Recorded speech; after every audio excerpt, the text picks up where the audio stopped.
Celtics are just reeling. They are just reeling. They haven't won a game since the All-Star break. Last night on national TV, they hosted the Trailblazers. This was a close game. Like, this wasn't a blowout like the one against the Raptors. This was a close game, but the Celtics just don't really feel like they had that cohesion. It just didn't really work. It just didn't feel like a team sport. And I was talking to my friends while we were watching this game is they used to be like 4 passes per possession, and now it's 1 pass and someone takes their man. Sometimes it works, sometimes it doesn't. What do you see as wrong with the Boston Celtics? So a couple of things that you can't ignore.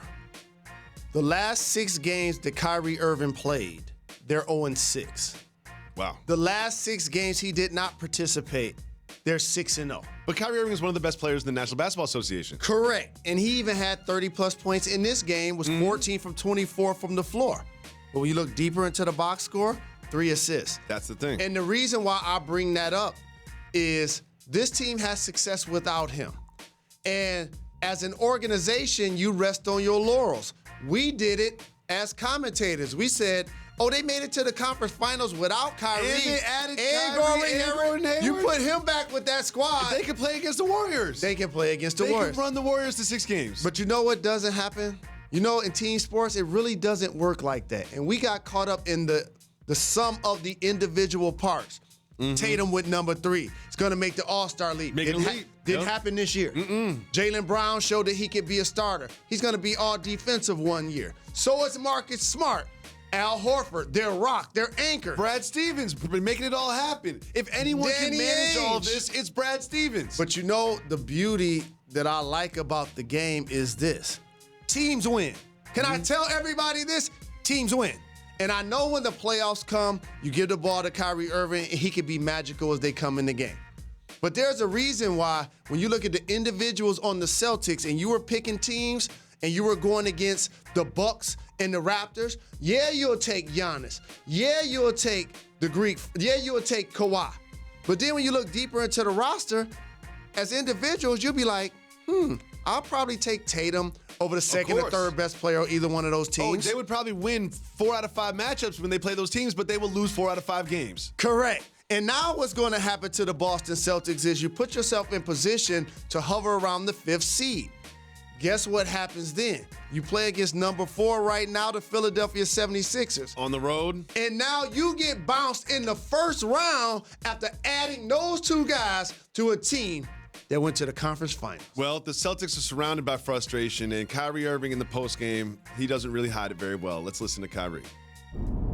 What's your confidence level in this team going forward? Huh? What's your confidence level in the team going forward? What do you mean? Just in terms of, you got What kind of question is that? A legitimate question. I mean, Nah. How do you feel about this team? Next question. So here's why people look at that some type of way. When you're the captain of a team, and I'm fortunate enough to pretty much be a captain on every team that I played on. That's just because you loud. At least once. That's because you loud. Okay. When they ask you, what is your confidence in the team? What would you like that guy to say? I'm 100% confident in this team. He literally said we can beat anybody in a 7-game series a week ago. That was a week. It was all good And just a week ago. Boom! There we go. So now, as a teammate of his, as the head coach, when they say, so what do you think about an adjustment? Ask Brad. What do you think about what Morris said? Well, you got to respect it. That's his opinion. And then last night, the same thing was Smart. So what has happened is you now see the fracture become public. Usually these are things when you're in the locker room, you can kind of funnel them to the point where when we take the floor, when we get on the bus, when we get on the plane, we know what's bubbling behind the scenes, but we can always get mad at the media because they're reporting things that they don't know. Yes. But they're getting little reports here and there. But now they're putting it out there. He's putting it out there.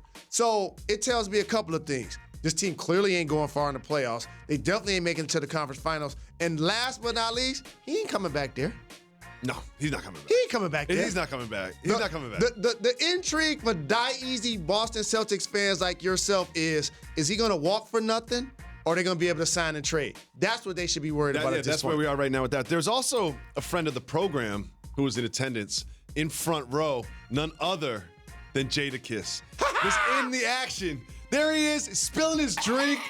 getting knocked into by Rodney Hood. But I want to say this, Jadakiss was there, but also my guy Millie's was sitting right next to him. He's a little-known rapper. He's an excellent rapper. Look him up. Millie's, they have a song together. They're homies. And I think that Millie's got most of the drink spilled on him, to be honest with you. And the thing about Kiss, whose Hall of Fame bust sits over my shoulder, he's an avid sports fan. Sitting front row, there to take in the action. Y'all can't be spilling my guy's beverage. Well, they got caps on top of the beverage, too. No, but when a basketball player comes barreling into you, it don't matter if it's a cap on your plastic cup. I kept an eye on those two. They didn't come back to their seats for like 20 minutes. Of course they did. They get to go back somewhere and get some new shirts or something. Yeah, like, you had to dry They off. get taken care of. And you know what else? You go back and you like, wait a minute. They interrupted my adult entertainment beverage flow. Normally, I was going to have one right now, second quarter. Now I got spilled. And you got to get two before the end of the third. Correct. So now you go to the back and you drink 2 or 3 before you come back to your seat.